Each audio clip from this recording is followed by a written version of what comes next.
soit Dieu, gloire à Dieu. Donc merci à Dieu déjà, bien entendu, et merci donc à vos responsables aussi de m'avoir invité et de ce soir donc partager ensemble un morceau de la parole de Dieu.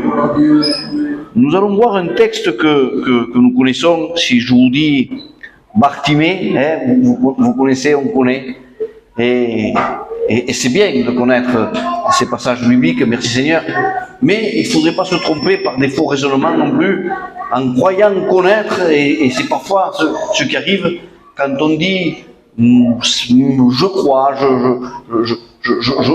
je connais, et c'est une foi qui n'est pas fondée sur quelque chose de solide, malheureusement, et connaître, qu'est-ce que c'est connaître? Connaître, c'est que quand la parole de Dieu pénètre un cœur, et pour que ce cœur reçoive la parole de Dieu, il faut qu'il y ait une révélation de Dieu. Et pour que Dieu révèle sa parole dans un cœur, il faut que le cœur soit un cœur bon. Et comment? Eh bien, rappelez-vous de Nathanaël, même s'il fallait qu'il fasse une réelle rencontre avec le Christ, son cœur était vrai. Et Jésus a pu dire, voici un véritable Israélite, dont son cœur n'a pas de fraude. Voyez-vous? Et c'est ce qu'il faut. Rappelez-vous que sur la parabole du semeur, eh bien, il y a plusieurs terrains, et de plusieurs terrains, un seul est un bon terrain. C'est celui qui est prêt, qui est prêt, si vous voulez, c'est un bon terrain qui est prêt pour recevoir et garder cette parole. Béni soit Dieu, donc je l'espère de tout mon cœur, que chacun d'entre nous, et celui qui ce soir, jusqu'à présent, ne s'est pas décidé pour Dieu, eh bien se décide d'un cœur vrai pour Dieu, ce soir. Béni soit Dieu, donc nous allons parler de Bartimée. Mais voilà, avant de lire le texte que nous allons lire sur Bartimée, nous allons faire un peu de lecture. Nous allons lire dans l'Ancien Testament, dans Ésaïe 42, et nous lirons aussi dans l'Épître aux Corinthiens aussi.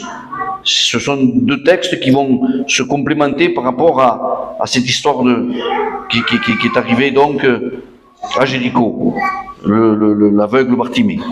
Donc je lis à Ésaïe 42, nous lisons à partir du verset 16. 42 à partir du verset 16, et il est dit ainsi, c'est Dieu qui parle, je ferai marcher les aveugles sur un chemin qu'ils ne connaissent pas. Je les conduirai par des sentiers qu'ils ignorent. Je changerai devant eux des ténèbres en lumière et les endroits tortueux en plaine. Voilà ce que je ferai, je ne les abandonnerai pas, je ne les abandonnerai point. Par contre, il est dit au verset 17, ils reculeront, ils seront ce que nous appelons aussi rétrogrades, vont en arrière. Ils reculeront, ils seront confus. Ceux qui se confient aux idoles taillées, ceux qui disent aux idoles de fonte, vous êtes nos dieux. Et voyez-vous, bien entendu que l'idolâtre, c'est celui qui a des idoles. Qui a une statue en bois, en fer, qui se fait une idole. Mais vous savez, il y a aussi celui qui dans son cœur, sans avoir de statue, de vierge ou ce que vous voulez, voyez-vous, c'est dans leur cœur, eh bien, ils peuvent être idolâtres de cœur. Pourquoi? Eh bien, parce qu'ils se sont fait un Dieu à leur image à eux. Ça n'a pas la dénomination catholique ou autre, ça peut avoir même une dénomination dite chrétienne évangélique, mais se faisant un faux raisonnement et se disant que c'est un Dieu comme ça, à leur image. D'ailleurs, dans le livre de Jérémie, cela est dénoncé. Donc voyez-vous, on peut se faire un Dieu à notre image, croire que c'est comme ça, que l'évangile est comme ça, et c'est pas ça. Et c'est d'être dans l'erreur, tout simplement. Donc, verset 18, regardez ce paradoxe, sourd, écoutez, aveugle, regardez et voyez. Et puis le texte 19 dit ceci. Qui est aveugle sinon mon serviteur, serviteur de Dieu, et sourd comme mon messager que j'envoie? Qui est aveugle comme l'ami de Dieu, aveugle comme le serviteur de l'Éternel? Tu as vu beaucoup de choses, mais tu n'as pas pris garde. Tu as ouvert les oreilles, mais tu n'as point entendu. L'Éternel a voulu, pour le bonheur d'Israël, publier une loi grande et magnifique. Et je dirais, le Seigneur Jésus a apporté la bonne nouvelle, qui est grande et magnifique. C'est pareil. Mais c'est un peuple qui est pillé, qui est dépouillé. Et on les a tous enchaînés dans des cavernes et plongés dans des cachots. Donc ils sont captifs. Ils sont captifs. Et il nous est dit au verset 23, qui parmi vous prêtera l'oreille à ces choses? Qui voudra s'y rendre attentif et écouter à l'avenir? Quelle question! Béni soit Dieu. Puis nous allons lire dans l'épître aux Corinthiens, et dans l'épître aux Corinthiens, au premier épître aux Corinthiens, le chapitre 2, et il nous est dit ainsi, à partir du verset 11, lequel des hommes en effet connaît les choses de l'homme, si ce n'est l'esprit de l'homme qui est en lui? De même, personne ne connaît les choses de Dieu, si ce n'est l'Esprit de Dieu. Or, nous n'avons pas reçu l'Esprit du monde, mais l'Esprit qui vient de Dieu, afin que nous connaissions les choses que Dieu nous a données par sa grâce. Et nous en parlons non avec des discours qu'enseigne la sagesse humaine, mais avec ceux qu'enseigne l'Esprit, employant un langage spirituel pour les choses spirituelles. Mais l'homme animal ne les reçoit pas, ne reçoit pas les choses de l'Esprit de Dieu, car elles sont, pour lui donc, ce sont une folie. Il ne peut les connaître, parce que c'est spirituellement qu'on en juge. L'homme spirituel, au contraire, juge tout, et il est lui-même jugé par personne. Amen. Béni soit Dieu. Et maintenant que nous avons lu donc ces deux textes, eh bien nous allons lire dans l'évangile de Luc. Le passage de Bartimée est écrit dans Matthieu, dans Marc et dans Luc. Nous allons prendre celui de Luc. Luc 18, à partir du verset 35. Et il nous est dit comme ceci. Comme Jésus approchait de Jéricho, un aveugle était assis au bord du chemin et mendiait. Entendant la multitude, il demanda qui c'était. On lui dit, c'est Jésus de Nazareth qui passe. Et il cria, Jésus, fils de David, aie pitié de moi. Ceux qui marchaient devant le reprenaient pour le faire taire. Mais lui, il criait plus fort, fils de David, aie pitié de moi. Jésus, s'étant arrêté, ordonna qu'on lui amène, et quand il fut approché, il lui demanda, que veux-tu que je te fasse? Il répondit, Seigneur, que je recouvre la vue. Et Jésus lui dit, recouvre la vue, ta foi t'a sauvé. Et en instant, il recouvra la vue et suivit Jésus en glorifiant Dieu. Et tout le peuple, voyant cela, loua Dieu. Béni soit Dieu. Et dans le texte de Marc, il y a d'autres détails. C'est toujours ce même Bartimée qui demande, parce qu'il entend du bruit, il sait qu'il y a quelque chose de pas normal, il demande. Et on lui dit, c'est Jésus qui passe. Alors quand il sait que c'est Jésus qui passe, il crie, aie pitié de moi. Aie pitié de moi, fort. Puis on essaye de le faire taire encore une fois. On lui dit, n'importune pas le mettre, ne crie pas. Mais il crie encore beaucoup plus fort. Et nous a dit le texte que Jésus s'arrêta et envoya les disciples aller me le chercher. Et lorsque les disciples s'approchèrent de Bartimée, ils lui dirent, prends courage, il t'appelle. Quel détail. Et lui là, il est là, il se lève d'un bond, et le texte nous dit, il jette le manteau qu'il avait. Il le jette. Et puis les disciples le prennent et le mènent à Jésus. Et là, encore une fois, Jésus lui demande, et il lui dit Rabouni, c'est une marque de grand respect, en disant mon maître, mon Seigneur, voyez-vous, que je recouvre la vue. Et le Seigneur lui donna la vue et lui dit tu es sauvé. Ta foi t'a sauvé. Et il prit la décision de suivre Jésus. Béni soit Dieu. Gloire à Dieu. Nous prions le Seigneur. Tapon, tu pries le Seigneur, s'il te plaît. Nous approchons d'eux. Gloire à Dieu. Donc, Ésaïe nous dit que Dieu appelle son serviteur aveugle.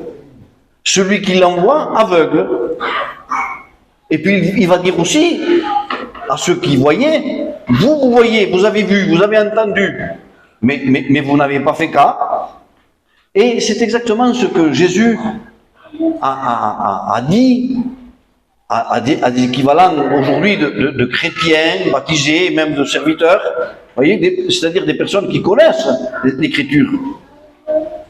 Eh bien, quand il guérit l'aveugle-né, voyez-vous, il guérit l'aveugle-né, ce miracle de Jésus, l'œuvre de Dieu, est rejeté. Par qui? Par ceux qui connaissent les Écritures. Et à un moment donné, le Seigneur dira, je suis venu pour donner la vue à celui qui n'en a pas, mais bien entendu, je donnerai la vue à celui qui n'en a pas, s'il se reconnaît aveugle. Mais celui qui ne se reconnaît pas aveugle, eh bien Dieu ne donnera pas la vue. Et d'ailleurs, il va dire, je suis venu pour donner la vue à celui qui n'a pas, mais ôter la vue à celui qui croit avoir. Et les religieux qui étaient là vont dire, sommes-nous aveugles?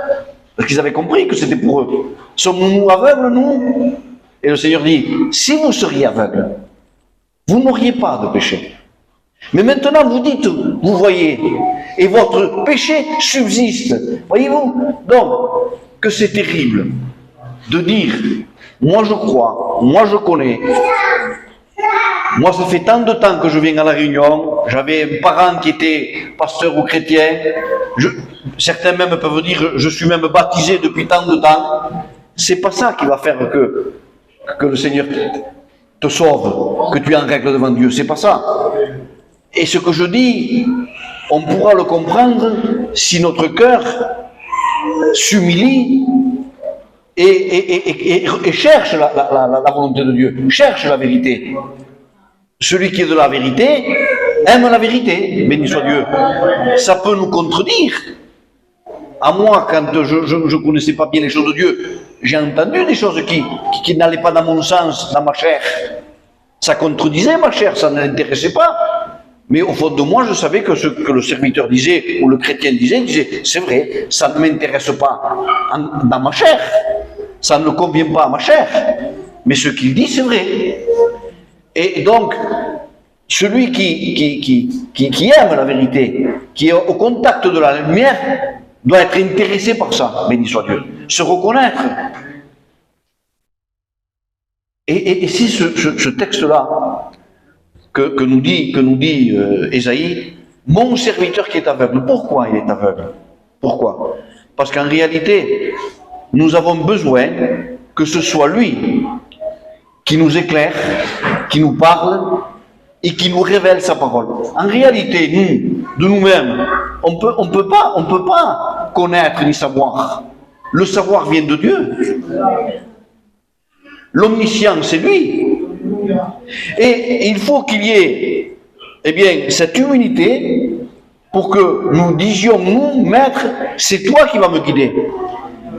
Je suis aveugle, je ne sais pas, je ne comprends pas, mais j'ai besoin de toi.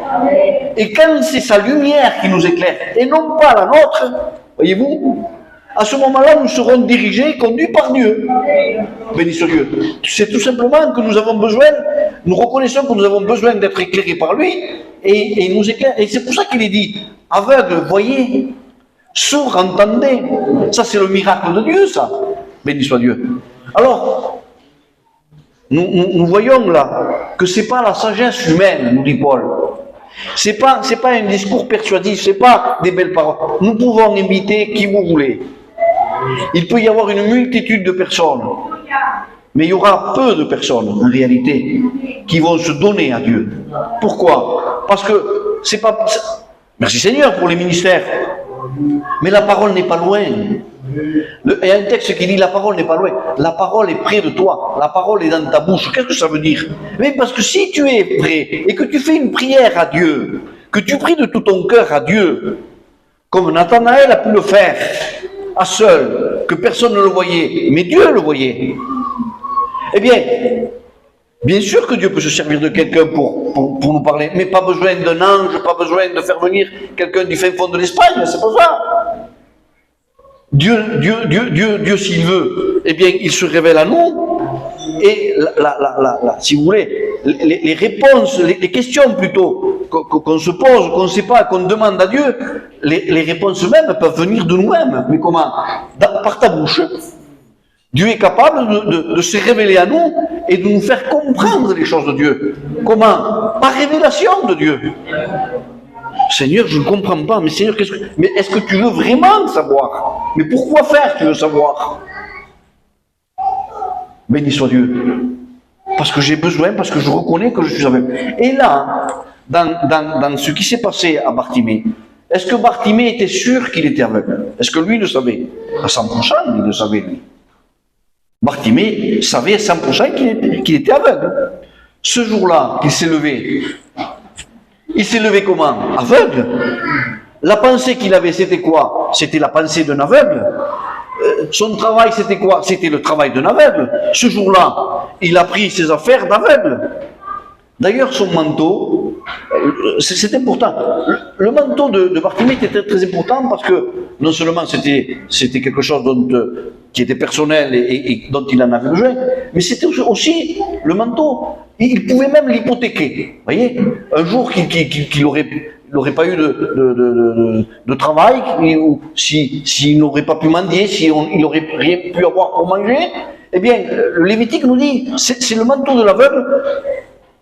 On te le donnera en hypothèque et tu donneras de l'argent. Donc c'était une assurance, ce manteau-là, pour l'aveugle. Donc c'était important. Et vous allez voir qu'à un moment donné, il va vouloir se séparer de ça. Pourquoi? Parce qu'à un moment donné, c'est sûr et certain que Bartimée, on ne sait pas comment, mais il avait quelque chose dans son cœur, Bartimée, qui faisait qu'il avait confiance et foi en Jésus. Comment entendit-il parler? Je ne sais pas, la Bible ne le dit pas. Mais c'est sûr qu'il savait que Jésus était un homme puissant et qu'il était le descendant de David et que c'était Jésus dont c'était les promesses que la Bible annonçait. Il savait. Et que Jésus n'était pas n'importe qui. Pour demander la guérison, pour recouvrir la vue, c'est que Bartimée croyait que Jésus n'était pas un simple homme, qu'il était plus que ça. Rappelez-vous, lorsque le roi reçoit la lettre du roi de Syrie, que Naaman vient, qui dit, je te donne cette lettre, c'est mon serviteur, guéris-le de la lettre, guéris-le. Qu'est-ce qu'il fait là? Il devient fou. Il déchire ses vêtements, il dit, vous ne comprenez pas que c'est la guerre? Et il dit, vous n'avez pas compris? Je suis Dieu, moi, pour guérir, pour faire mourir, c'est-à-dire, il n'y a que Dieu qui peut guérir. Donc, à la demande même de Bartimée, c'est osé. Même Jésus ose. Regardez ce que Jésus dit. Que veux-tu que je fasse pour toi? Donne-moi des terres, donne-moi de l'argent. Vous voyez, c'est quelque chose qu'un roi peut faire. Fils de David, descendant de roi. Un roi peut faire ça. Écoutez, donnez-lui des terres, donnez-lui des serviteurs, donnez-lui de l'argent. Mais donne-moi la vue. C'est impossible. Et lorsque Jésus dit, que veux-tu que je fasse pour toi? C'est-à-dire qu'il pose cette question, mais il a la capacité de donner tout ce qu'il veut. Dans la volonté de Dieu. Tout ce que vous demanderez dans la volonté de Dieu vous sera accordé, béni soit Dieu. Mais pour cela, il faut être dans le plan de Dieu, dans la volonté de Dieu, avoir une foi qui est agréable à Dieu. Que veux-tu, Rabouni, que je recouvre la vue? Eh bien, recouvre la vue. Je le veux aussi. Béni soit Dieu. Regardez la différence. Bartimée se sait, lui, qu'il est aveugle. Et quand j'ai su que j'étais ce que j'étais, je le dis pour moi, un pauvre, misérable et perdu. Parce que si j'en aurais pris pour quelque chose d'autre, que je me prenais pour quelque chose d'autre avant de connaître l'évangile, je me prenais pour... Mais je ressemblais à l'église de l'Apocalypse. Je suis riche, j'ai besoin de rien, je connais un peu l'évangile, j'ai un oncle qui est pasteur. Attends, tu dis que tu es riche, que tu sais, que tu vois, et Dieu dit, moi je dis que tu es pauvre, misérable et nu. C'est pas ce qu'on dit, c'est ce que Dieu dit. Béni soit Dieu. Donc moi j'étais dans cet état, mais lorsque je me suis vu vraiment misérable, j'ai dit le seul qui peut faire quelque chose pour moi, c'est Dieu. Premièrement, je me suis reconnu misérable, mais totalement misérable. C'était facile de juger les autres, parce que quand on se croit meilleur que les autres, on juge les autres. Donc j'avais mon orgueil qui m'aveuglait et je me prenais pour quelqu'un qui n'était pas en fait. Et je me suis mis à juger certaines personnes. Et puis une voix est venue vers moi, en me disant, bon, tu juges cela. Tu dis que si c'est vrai qu'il y a un Dieu, ces gens-là sont perdus, parce que ces gens-là n'ont pas une vie correcte devant Dieu. Et dans le ciel, t'as entendu dire que dans le ciel, rien d'impur ne peut rentrer. Et j'étais d'accord là-dessus, mais parce que je ne me voyais pas dans cet état. Mais lorsque j'ai entendu cette voix en dedans de moi, tu dis qu'ils sont perdus et que rien d'impur ne rentre au ciel. Et c'est vrai. Mais toi, tu es au même endroit qu'eux et tu fais les mêmes choses qu'eux. Alors, qu'est-ce que tu es? Alors là, la honte est venue sur moi. Mais une honte, pas possible. J'ai dit, mais clutch. Là, l'orgueil, il n'y en a plus. Il n'y a aucune fierté, là. Et je me suis dit, mais c'est vrai que je suis ça. Et que je connais un peu l'évangile, et je suis ça. Et j'ai eu une tristesse en moi, parce que croyez-vous que vous ne sentez pas, il n'y a pas de quoi se vanter. Quel misérable pécheur qui ne mérite pas le ciel. Alors une tristesse profonde, une angoisse profonde, de me voir tel que j'étais, réellement. Peiné, j'étais peiné. Et au bout d'un certain temps, j'entends une voix qui me dit, mais si tu veux, je peux te sortir de là. Moi, je peux te sortir de là. Alors j'ai dit, bien entendu, Seigneur, bien entendu, encore merci que tu veux me sortir de là. Encore merci. Et voyez-vous, Bartimée, eh bien, se savait, lui, aveugle, misérable. Il se savait comme ça. Et lorsqu'il entend parler que c'est Jésus, il ne veut pas laisser tomber l'occasion. C'est pas, mais j'ai entendu qui c'est Jésus. Mais j'ai entendu, mais c'est quoi, c'est la mission. Mais j'ai entendu, mais tel serviteur, mais je connais, écoutez, plusieurs serviteurs renommés. Il y a 10 ans, aujourd'hui on ne les appelle plus. Pourquoi? Parce qu'ils sont passés de mode.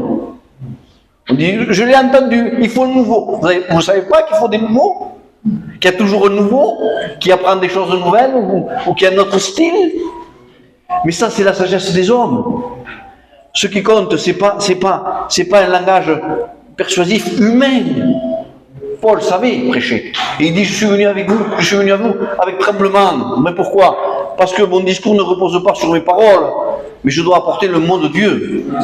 Et celui et celle qui est capable, par la grâce de Dieu, encore une fois, je dis bien par la grâce de Dieu, de se reconnaître aveugle, qui s'humilie devant la parole de Dieu, Dieu a compassion et miséricorde. C'est tout simplement compassion et miséricorde de Dieu. C'est une grâce de Dieu. Qui c'est? C'est Jésus. Ah, mais je ne le laisse pas passer. Arrête. arrête, entre guillemets, un autre jour, que c'est pas le moment. Voyez-vous quel contraste, quelle différence? Regardez les serviteurs du Seigneur. Le Seigneur s'arrête. Il ordonna qu'on aille le chercher. Allez me le chercher. Regardez quelle parole d'encouragement. Ils savent qu'il va se passer quelque chose. Ils viennent vers lui. Prends courage. Arrête, tais-toi. Prends courage. C'est différent. Laisse Jésus. Laisse Dieu. Un autre jour. Prends courage. Lève-toi. Que c'est différent. Que c'est différent. Et puis quand on lui dit tais-toi, est-ce qu'il va se taire? Il va crier plus fort.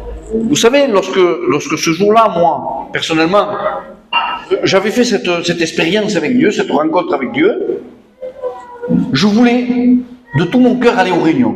J'ai dit, écoutez, aux amis j'étais avec des amis, j'aurais dit, écoutez, je vais aller aux réunions et je ne veux plus rater les réunions, je vais me donner au Seigneur.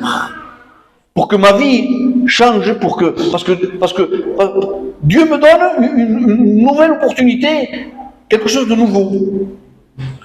Et vous savez ce que mes amis ont dit? C'est bien ce que tu dis, parce qu'ils connaissaient aussi. C'est bien ce que tu dis, mais tu ne tiendras pas. Et j'ai de nouveau été peiné. Parce que quand on m'a dit tu ne tiendras pas, c'était un peu un autre jour, n'importune pas le maître. Eh bien, j'ai crié encore plus fort. J'ai crié plus fort. J'ai fait comme Bartimée, j'ai crié plus fort. Tu ne tiendras pas. Et vous savez ce que j'ai dit? Écoutez, j'ai dit, parce que ça m'a fait peur, cette parole. Parce que je me suis dit, c'est vrai que peut-être je peux laisser tomber Dieu. Et si la faute viendrait, ça serait ma faute. Alors je leur ai dit comme ça, si je laisse tomber Dieu, ça ne sera pas la faute de Dieu. Je leur ai dit ça. Si je laisse tomber Dieu, ça ne sera pas la faute de Dieu, ça sera ma faute à moi. Parce que je m'étais vu pécheur, misérable, et si je laisse Dieu, c'est parce que je préfère être pauvre misérable, je ne mérite rien d'autre que ce que je suis. Mais j'ai dit, mais en tout cas, je veux m'accrocher de toutes mes forces et je veux lui demander des forces. Que lui ne me laisse pas. Que lui ne me laisse pas. Et voyez-vous, prends courage, lève-toi. Il se lève de bon et vous rappelez le manteau. Il le jette, le manteau. Pourquoi? Parce qu'il met toute sa confiance maintenant en Jésus. Malheureusement, il y en a qui ne veulent pas jeter le manteau. On ne sait jamais. Avec le manteau, si jamais tu as des moments difficiles, tu pourras toujours l'hypothéquer, tu pourras toujours. Et ça, c'est pas un cœur vrai, ça. C'est pourquoi Isaïe dit, vous avez entendu parler, vous avez vu que l'Éternel a donné une grande et excellente loi. Vous l'avez entendu, mais vous n'avez pas pris cas. Vous avez fait comme vous vouliez. Mais le résultat, c'est que, alors que Dieu avait des projets bons pour Israël, Israël est pillé, il est enchaîné, il est dans un cachot. Alors que celui qui se reconnaît aveugle, le texte nous dit, aveugle, je vais vous donner la vue. Boiteux, je vais faire de vous, avec vous, un chemin droit. Béni soit Dieu. Je te conseille, accepte-le. Mais pour cela, reconnais-toi tel que tu es. Ne te dis pas, moi je sais, moi je connais. Non, non. Sois vrai devant Dieu. Sois vrai devant Dieu. Reconnais que tu as besoin de Dieu. Et la parole de Dieu fera de l'effet vraiment dans un cœur. Et comment ça se voit que la parole fait vraiment de l'effet dans un cœur? Comment ça se voit? Au fruit. Quelqu'un qui a reçu vraiment la parole de Dieu, le texte nous dit dans Corinthiens, vous qui êtes parfaits. Comment parfait? Eh oui, parce qu'à un moment donné, il y a une perfection, c'est-à-dire qu'on arrive à un stade, si vous voulez, que nous sommes parfaits. C'est pas de l'orgueil, c'est pas de l'orgueil. Mais je prends cet exemple-là pour qu'on comprenne. Quand il y a une chenille qui va devenir papillon, eh bien la chenille, c'est une chenille. Elle n'a pas atteint son stade parfait. L'insecte n'a pas atteint son stade parfait. Quand est-ce que cet insecte-là sera parfait? quand elle aura atteint, eh bien, que de chenille, ça va être un cocon, d'un cocon, ça va être un papillon, et ce papillon va déployer ses ailes, et ses ailes seront capables de voler. Eh bien, spirituellement, lorsque nous sommes des chrétiens, tout simplement, des chrétiens sauvés, des chrétiens convertis, nés de nouveau, qui se sont réellement repentis, il y a un processus en nous qui se développe spirituellement. Et cela fait de nous des chrétiens sauvés. Et sauvés, c'est suffisant. Mais il faut le rester. Béni soit Dieu. Si la chenille se fait manger avant, ou même lorsqu'elle est dans un cocon, s'il y a un problème, elle n'arrivera pas à la perfection. Donc il faut que nous arrivions à ce stade d'homme mûr, tout simplement, de chrétiens mûrs, de chrétiens sauvés, et je le redis, et de rester en Christ, de suivre. Rappelez-vous, il ne s'est pas contenté, pourtant c'était fort et grand, et il a reçu la vue. Quelle foi, mais il a suivi Jésus. Si c'est pour reprendre la vue et dire je vois, j'ai plus besoin de Dieu, alors tu vois comme tu es un aveugle spirituellement, tu es un aveugle. Non, il faut suivre Jésus pour que ce soit toujours lui notre lumière. Béni soit Dieu. Nous baissons la tête, nous prions le Seigneur. Ora del Seigneur.